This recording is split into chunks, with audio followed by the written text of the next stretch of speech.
اکبر خان کی عدالت میں داخل کرانا پڑتا کہ یہ 100% حلال گوشت ہے۔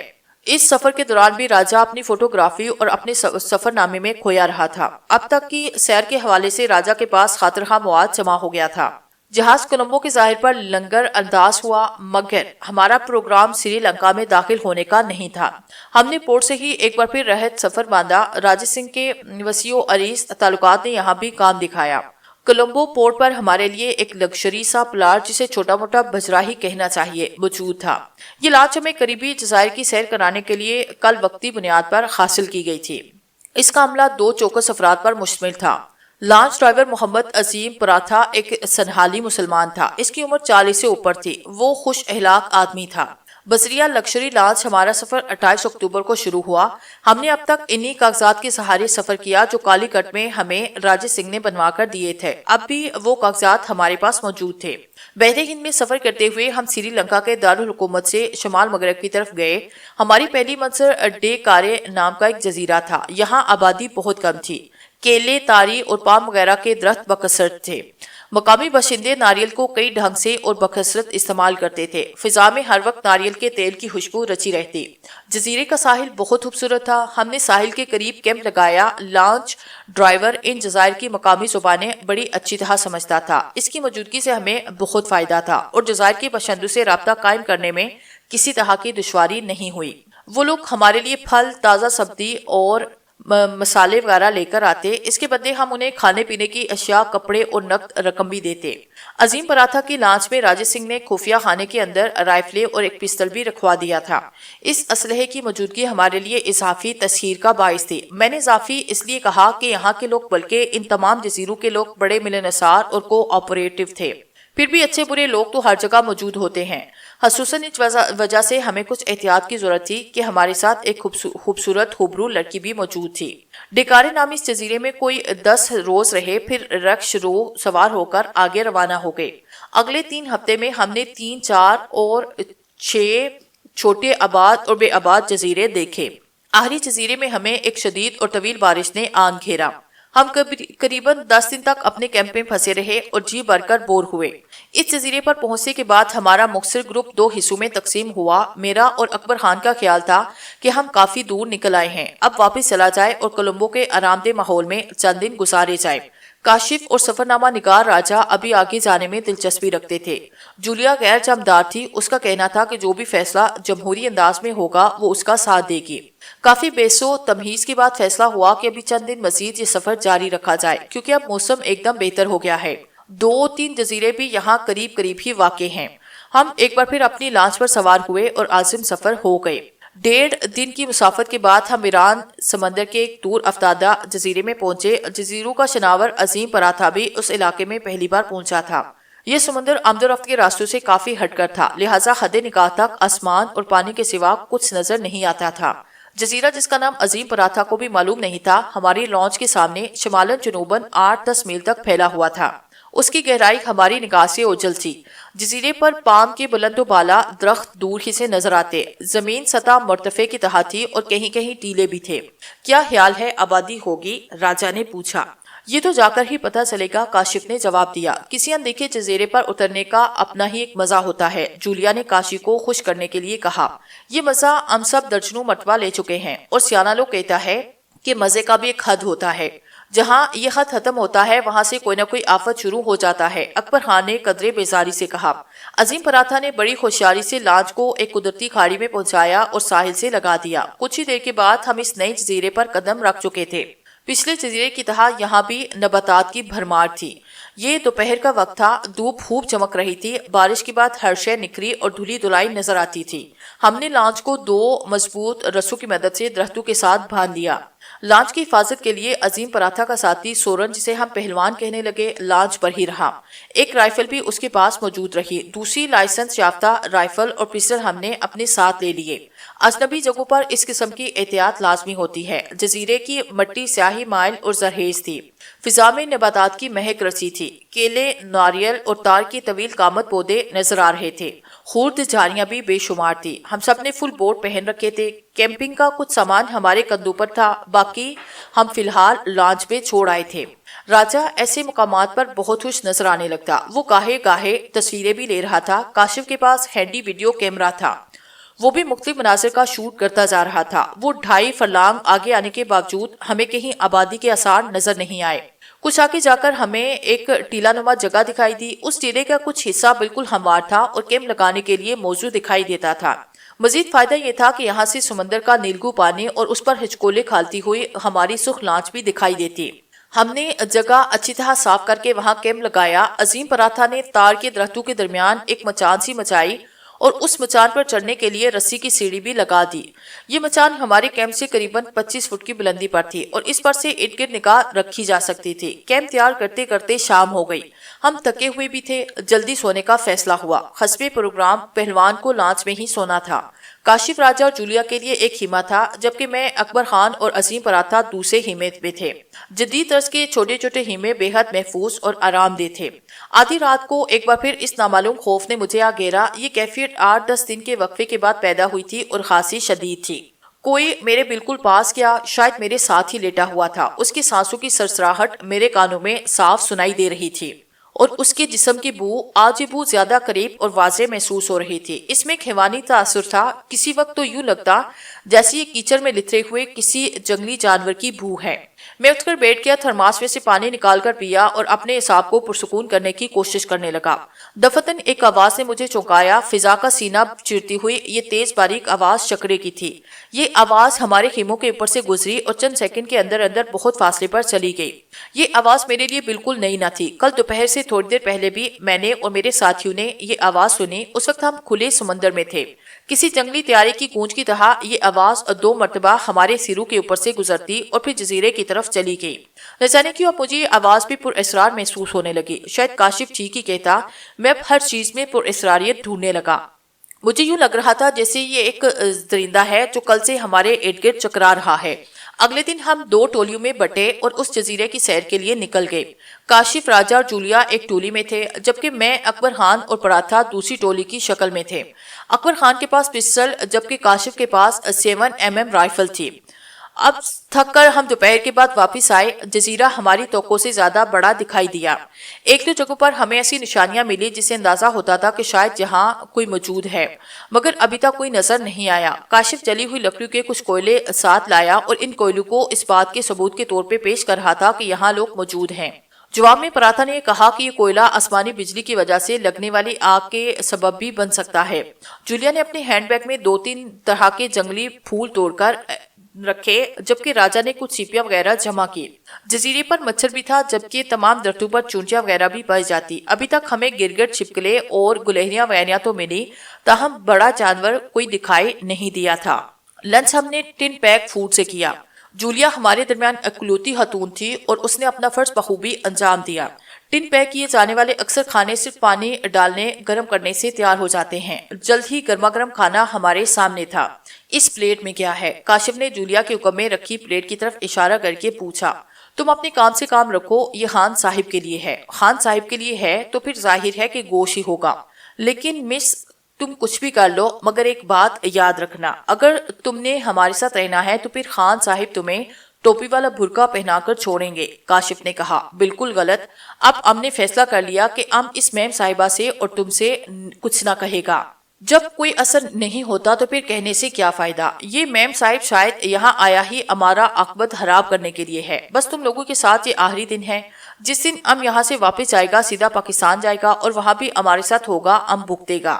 جولیا نے میٹھی نظروں سے اکبر خان کو دیکھا اور بولی، اگر خان صاحب کہے تو میں برقع پہننے کو تیار ہوں، لیکن آپ سب کا ساتھ چھوڑنا مجھے قبول نہیں۔ میں اپنی زندگی کے سب سے خوبصورت دن آپ لوگوں کے ساتھ گزار رہی ہوں اور ہم نے سب سے مشکل دن۔ اکبر خان نے کہا، دیکھیں خان صاحب، اب تو میں برقع پہننے کو تیار ہو گئی۔ جولیا نے پھوٹی اردو میں کہا، برقع پہن لینے سے بھی کچھ نہ ہوگا، خوچے اصل برقع تو دل نے پہنا ہے۔ تم اگر برقع پہن کر بھی ایسی حرکتیں جاری رکھے گا تو پھر برقعے کو بھی اپنی طرح کر دے گا۔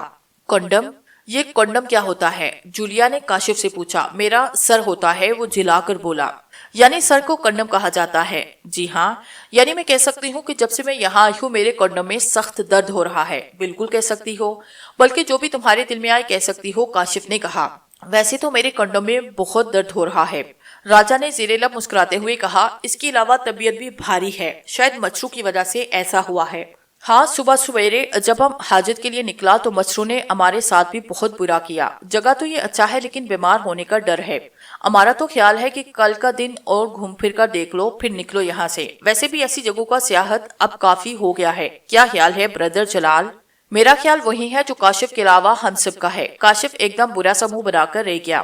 ہم خیموں کے سامنے کھلی جگہ پر بیٹھے تھے، کھانے پینے کی چیزیں دسترخوان پر رکھی تھی۔ ہمارے کھانے کے دوران ہی بہت سے کوے ارد گرد کے درختوں پر آ بیٹھے تھے، کھانے پینے کی اشیاء کی طرف دیکھ رہے تھے۔ ان کے سر کا کچھ حصہ گرے کلر کا تھا۔ کھانا کھاتے کھاتے ہم نے ارد گرد دیکھا تو کووں کی تعداد کافی زیادہ ہو چکی تھی۔ ابھی مزید کوے اڑ اڑ کر ہماری طرف آ رہے تھے اور شاہوں پر بیٹھ رہے تھے۔ کچھ کوے زمین پر اچھلتے اچھلتے ہمارے نزدیک پہنچ گئے۔ اکبر خان اور عظیم پراتھا نے کنکر پھینک کر انہیں اڑانے کی کوشش کی۔ وہ تھوڑا سا پیچھے ہٹ کر پھر جم گئے۔ ان کا کریہا شور دم بدم بڑھتا جا رہا تھا۔ ہمارے دیکھتے ہی دیکھتے کووں کی تعداد بے شمار ہو گئی۔ ارد گرد کے درخت ان کی موجودگی سے سیاہ نظر آنے لگے۔ ہم سب کا ماتھا ٹھنکا۔ ویران جگہوں پر کھانے پینے کی اشیاء دیکھ کر عموماً پرندے جمع ہو جاتے ہیں، مگر یہ تو ایک جم غفیر تھا جو ہماری طرف لپکنے کے لیے پر تول رہا تھا۔ میرے دل میں ایک سرد لہر دوڑی۔ مجھے لگا جیسے کوئی انہونی ہونے لگی ہے۔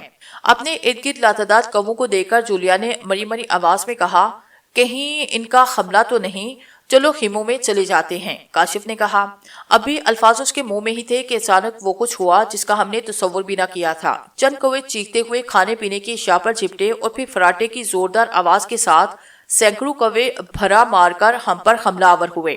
میں نے جولیا کی کربناک چیخیں سنی، اس کے ساتھ ہی بہت سے کوے مجھ سے چمٹ گئے۔ میں نے ان کی بے رحم چونچوں کی چبن اپنے سر، بازو اور سینے پر محسوس کی۔ چہرہ میں نے اپنے ہاتھوں اور بازو کے درمیان چھپا لیا تھا۔ ہماری پناہ گاہ ہمارے خیمے تھے۔ ہم کووں کو اپنے اوپر سے ہٹاتے اور کھینچتے ہوئے خیمے کی طرف دوڑے۔ جس وقت میں خیمے کے اندر داخل ہو رہا تھا میں نے راجا کو لڑکھڑا کر ایک گڑھے میں گرتے دیکھا۔ ایک دم ہی چیختے چلاتے کوے نے اسے ڈھانپ لیا۔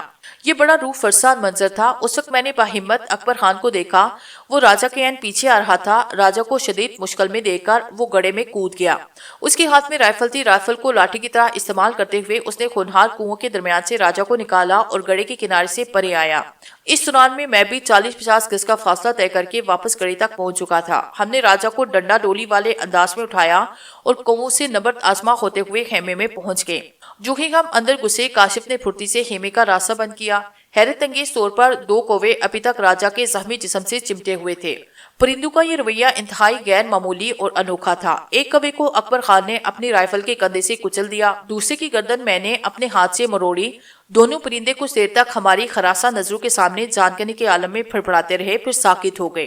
ہم سب کے جسموں پر سرخ نشان تھے، کچھ نشانوں سے خون رس رہا تھا، کہیں سے تھوڑی بہت کھال بھی اتر گئی تھی۔ راجا زیادہ زخمی ہوا تھا، اس کا چہرہ بھی محفوظ نہ رہا تھا۔ ایک رخسار سے بوٹی نکلی ہوئی تھی، گردن، سر، بازو، غرض ہر جگہ سے خون رس رہا تھا۔ اگر اکبر خان پر وقت اس کی مدد کو نہ پہنچتا تو خبر نہیں کیا ہو جاتا۔ جولیا نے جلدی سے میڈیکل باکس نکالا اور راجا کی مرہم پٹی میں مصروف ہو گئی۔ مرہم پٹی کی سب سے زیادہ ضرورت بھی اسی کو تھی۔ جولیا کو خود بھی 1-2 زخم آئے، تاہم وہ بہت جلدی خیمے کے اندر گھسنے میں کامیاب ہو گئی۔ 2-4 منٹ بعد ہمیں احساس ہوا کہ کوے ابھی تک منتشر نہیں ہوئے، یعنی اگر ہمارا خیال یہ تھا کہ وہ کھانے پینے کی اشیاء صاف کرنے کے بعد چلے جائیں گے تو یہ غلط تھا۔ وہ نہ صرف موجود تھے بلکہ ہمارے خیموں کے گرد جمع ہو رہے تھے۔ ان کی بھدی اور کرہت آوازیں ایک بار پھر بلند سے بلند ہوتی جا رہی تھی۔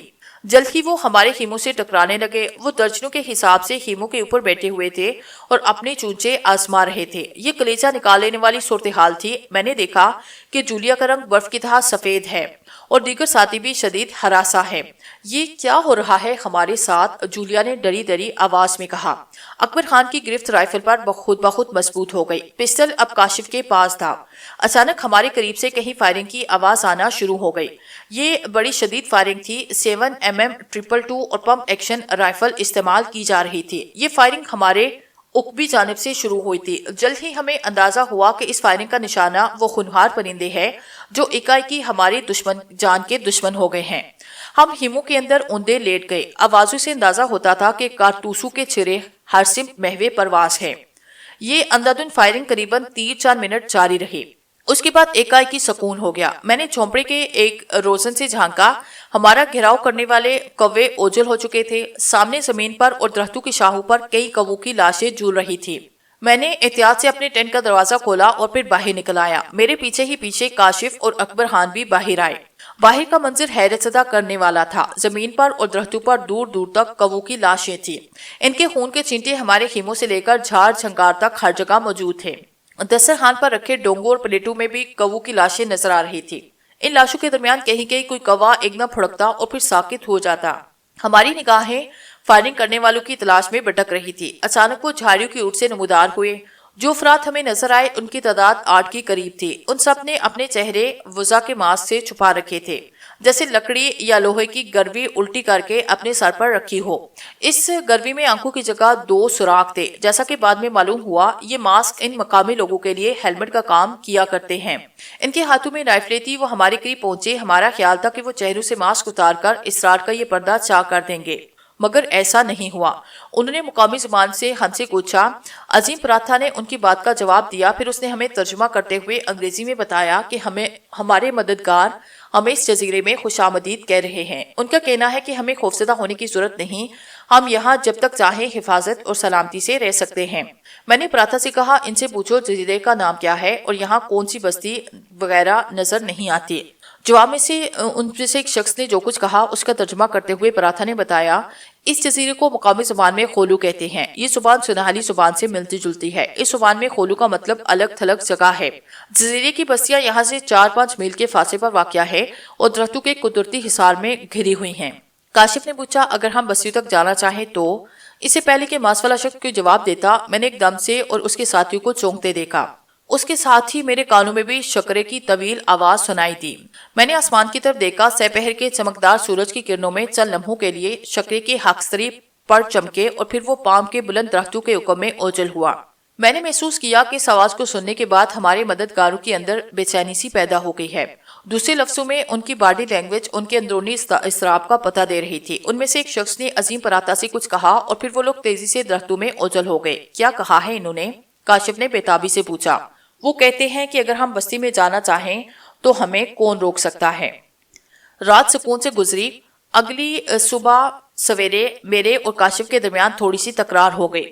کاشف بستی تک جانا چاہتا تھا جبکہ باقی لوگ سب کل والے کے واقعے سے خوفزدہ تھے۔ ان کا خیال تھا کہ یہیں آس پاس گھوم پھر کر اور تصویریں وغیرہ اتار کر واپس جایا جائے۔